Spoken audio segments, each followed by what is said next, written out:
Ay, ayun na pala. Alright, happy Sunday everybody. And it's your Kuya Paz. Today is Sunday and today is my birthday. It's my birthday. Hindi, random lang ito. Gusto ko lang magpasalamat sa Panginoon.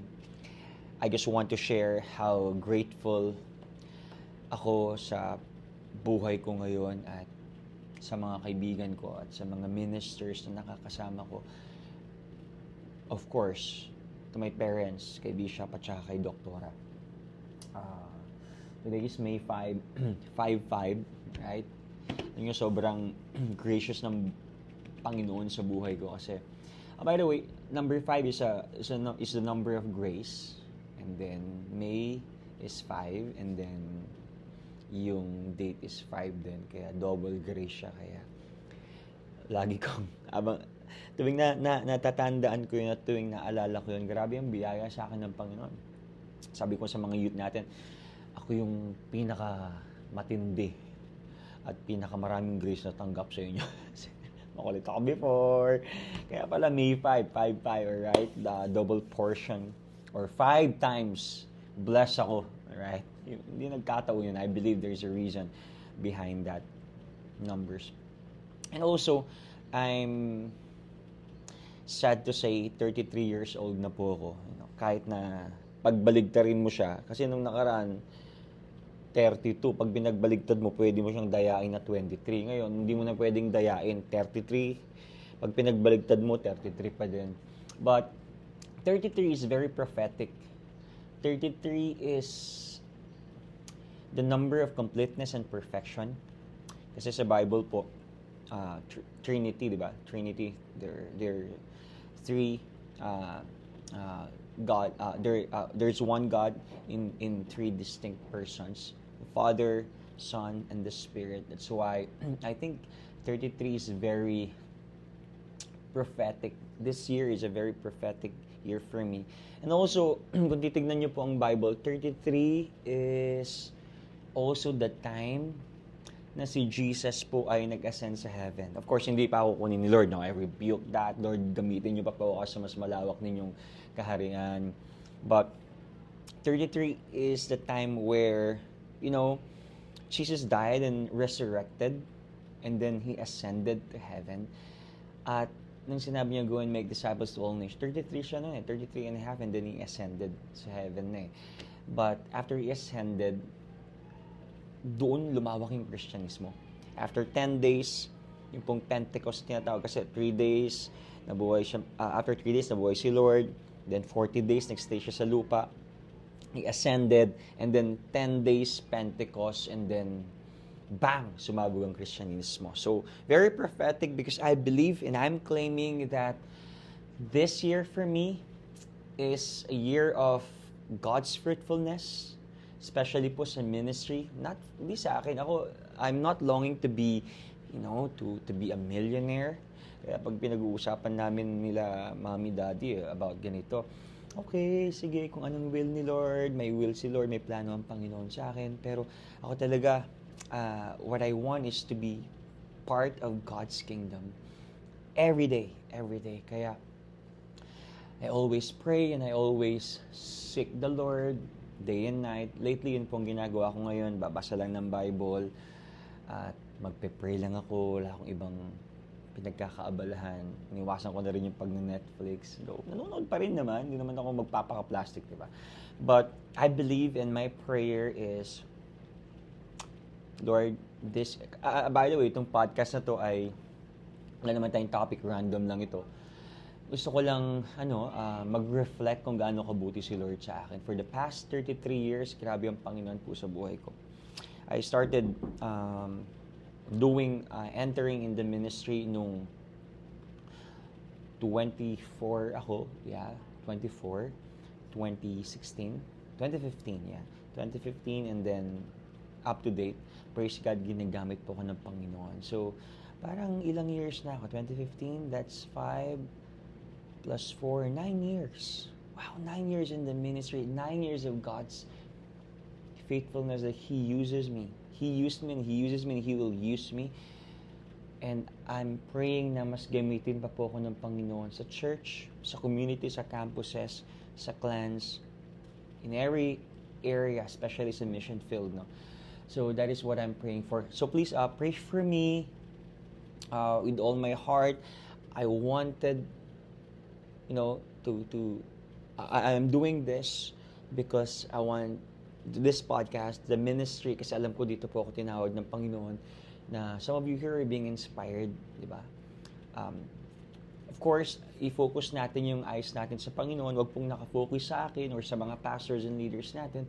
Maganda nakafocus talaga kay Lord. Alright? When we focus and fix our eyes into Jesus, that won't discourage us, di ba?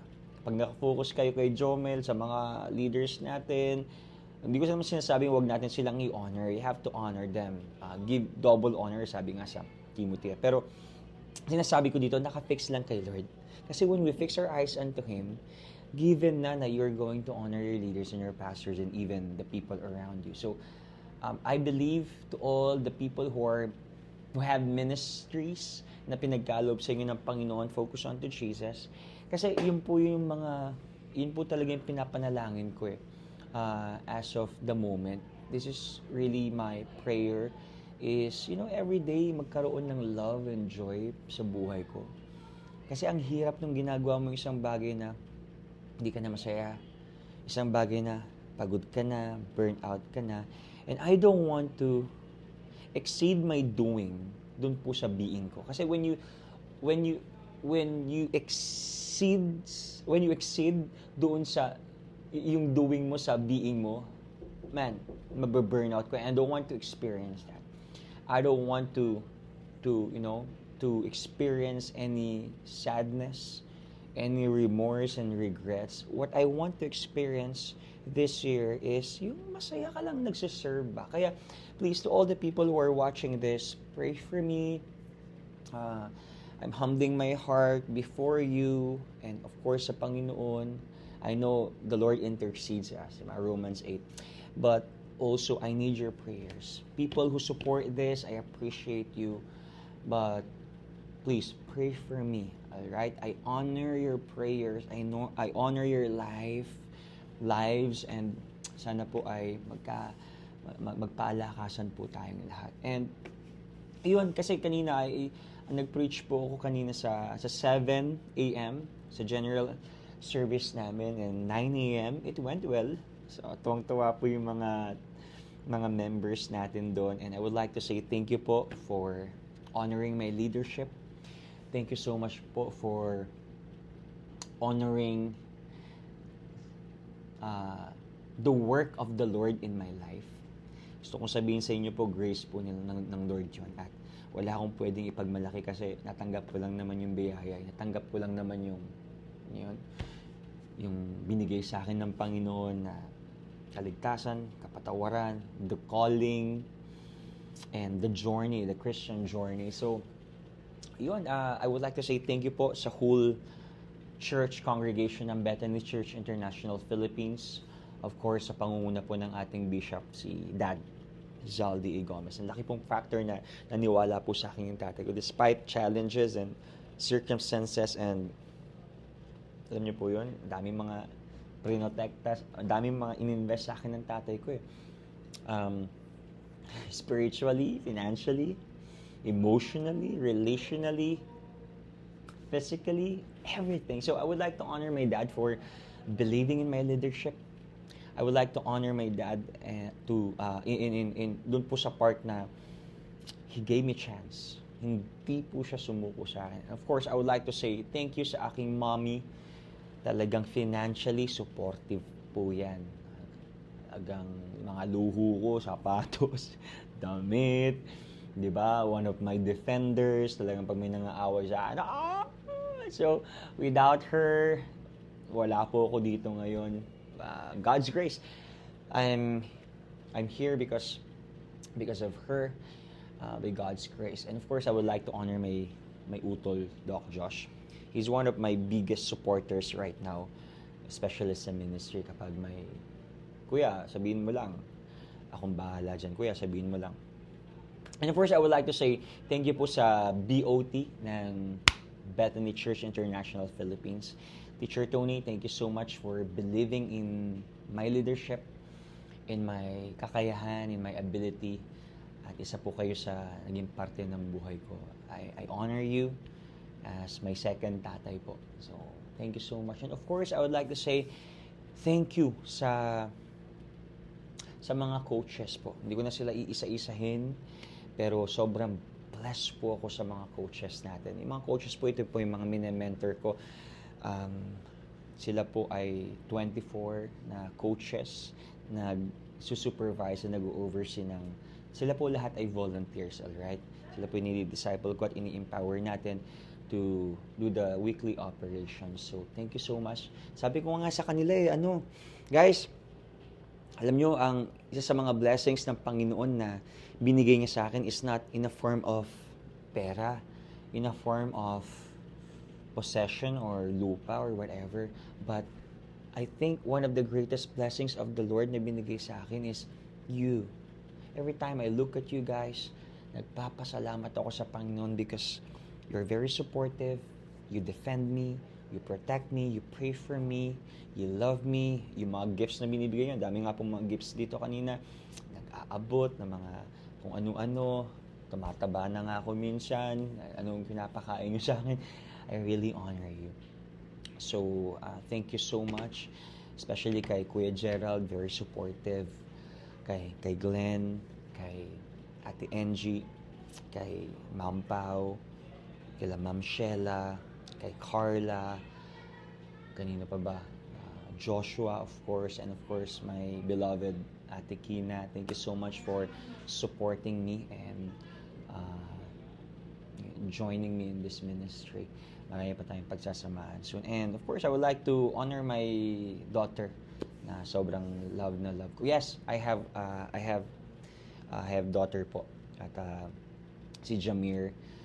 Kaya soon ikwento ko sa inyo yung testimony ko, paano ako nagsimula bago ako mag-ministry. So, ako po isang batang ama at the age of 70 years old. Yun, and then naging tatay na ako ng 80 years old. Kaya I have a lot of stories to share. Kaya sabi ko po sa inyo, double grace yung naranasan ko. Imagine this, from bottom. Ngayon, niyo po yun, ini-improve tayo ni Lord. Nag-grow tayo everyday. And sa lahat po ng mga bumate, sa lahat po ng mga kaibigan ko, thank you so much po sa inyo. I really appreciate your support.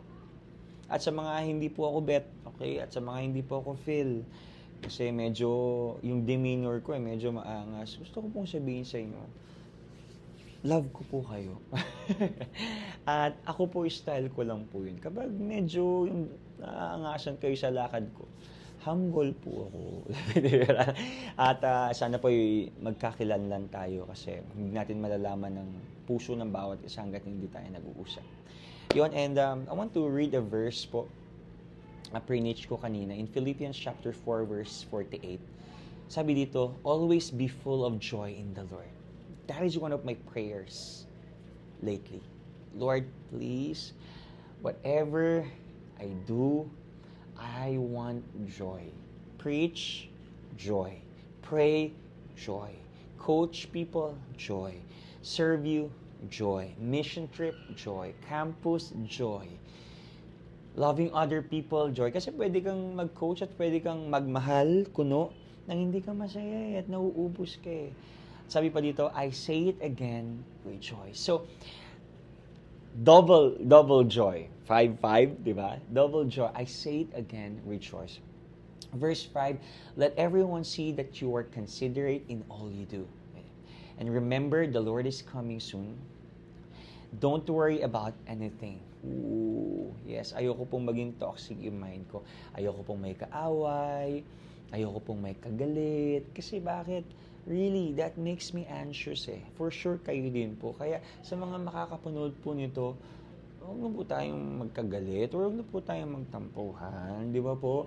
So, instead, pray about everything. So, I think this is one of the best ways to be freed in in weariness or in anxious sa pagiging anxiety or pagiging anxious, di ba?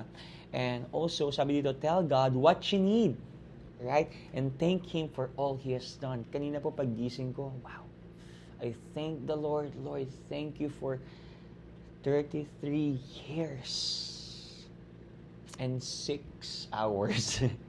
Grabe ang Panginoon. I don't deserve this, but this is your favor. Unearned, unmerited. Diba? Undeserved. That is grace. I don't deserve this, but you gave it anyway. Diba? And then, sabi po dito, then you will experience God's peace. Ooh, I like that. Which exceeds anything we can understand. His peace will guard your hearts. Grabe. And minds as you live in Jesus, on Christ Jesus. Yes, Lord, I claim that to every listener right now. I declare peace in your life as well. Peace be with you. Shalom, shalom, shalom. Shalom means peace, completeness, restoration, and joy in your life. It will happen to you. It will manifest in your life. Sa akin din po at sa ating lahat. At sabi po dito, His peace will guard your hearts and minds as you live in Christ Jesus. And now, dear brothers and sisters, one final thing. Fix your thoughts on what is true, what is honorable, and what is right, and pure and lovely, and admirable. Think about things that are excellent and worthy of praise. I claim that in Jesus' name. In the context of this verses I read, ito pong book na to, Book of Philippians, has much to say about joy. Even though Paul wrote this, the epistle from prison, he was exercising and expressing the joy that he has received from the Lord. Kaya, this is my prayer. Sometimes we're in prison of pain, we're in season or we're in prison of, may mga betrayals or I don't know, mga kung ano-ano man, but what I'm trying to pray, what I'm trying to do is, Lord, I want that peace, I want that joy, I want that praise. I will focus my eyes onto you, period, in Jesus' name. So, these are my declarations for 4 things, for peace. Pwede nyo rin pong i-declare. Number 1, every day, you have to praise God. Praising God makes you grateful, di ba? Praising God makes you happy for all the things He's done in your life. Lord, I thank you. I praise you. I love you. I love you because you love me first, di ba? Second one is, we have to ponder. Number 1, praising. Number 2 is ponder. Ponder that He is near. When we are in the middle of the storm, when we're in the middle of circumstances and we're experiencing something, don't forget that He is near. Kaya nga po ang Panginoon, tignan ninyo, hindi niya tayo sinisigawan eh. Remember si Elijah, bumulong ang Panginoon sa kanya. Bakit hindi siya sinigawan ni Lord? Because the Lord is close sa atin. He whispers, hey, I love you, son. Hey, I love you, daughter. Hindi po tayo sinisigawan tulad ng mundo. Hindi tayo sinisigawan tulad ni Satan na pangit ka, wala kang patutunguhan, mamamatay ka, wala kang pag-asa, gagapang ka like a serpent. But the Lord whispers His goodness, His love, His mercy to us every day. Every day. His love endures forever, and His love is constant. Pag sinabi po natin constant, hindi nagbabago. Ibig sabihin ng constant, dire-diretso. Whether you're failing, whether you're achieving, whether you are succeeding, whether you are, you're on the rock sa yung relationship mo, His love is constant. That is grace. Amen? And next one is, pray about our worries. If you are worrying something, if you're anxious, all you need to do is to pray. Pray, pray, pray, pray, pray. Prayer is very powerful kasi you are talking with the Lord eh. And as you talk with the Lord, you are knowing His heart. You will be able to know His heart. Lord, what should I do? And God will impress you. You will be guided by the Holy Spirit. Your heart will be receptive. Your heart will be restored. You just have to pray. Pray, pray, pray. And I believe prayer works, right? Do that oftentimes. And then, last one is prioritize on the good things of God. We have to prioritize yung mga bagay na na-receive natin at magaganda. Alright? Focus on the good. Yes, there are bad things will happen sa buhay natin, but we have to focus on the good things of God na binigay po sa atin. And yeah, we can experience joy when we intentionally pray, ponder that He is near, and also prioritize on the good things. Di ba po? So, sa atin po dito, maganda sa atin, huwag po natin kalilimutan yung part na yun. Again, thank you so much for all the love and support. Thank you for your dedication. Sa mga kaibigan ko po, sila MJ na nasa Dubai, Kuya Alden, Kuya Derek, Boom Boom, Raymond, these are my friends. Brennan, one of my favorite people in the world. Sino pa ba? Mga tropa ko. Kuya Joshua of TFDC, thank you for mentoring me. Pastor Paul Herrera. Sino pa yung mga tropa natin? Meji Constantino is one of my mentors pagdating sa theology. Of course, yung mga tropa natin na nasa mga friends natin na hindi ko na mababanggit lahat. Marami tayong kaibigan, right? I want you to know that I love you. I honor you as my friend. At sana gamitin pa po kayo ni Lord para magpalakasan tayo. Gamitin din ako ni Lord sa buhay ninyo para po mas maging malakas tayo. And most of all, thank you, Lord, for this life. Thank you, Lord, for this life. So, once you heard this podcast, please, after this, pag-pray niyo po ako. Right? Oh, by the way, I want to honor also CJ, Pastor CJ, Pastor Jared, Jim Mills, Art, si Jason, yung mga tropa natin, na mga co-pastors natin sa Deep and Wide and Bethany. Grabe, salamat po sa inyo. Mabuhay po kayo. Thank you po. Thank you so much. Love you all, guys. Please pray for me. Right? Please pray for me. See you. God bless you, and I'm going to see you again really soon. Mabuhay po.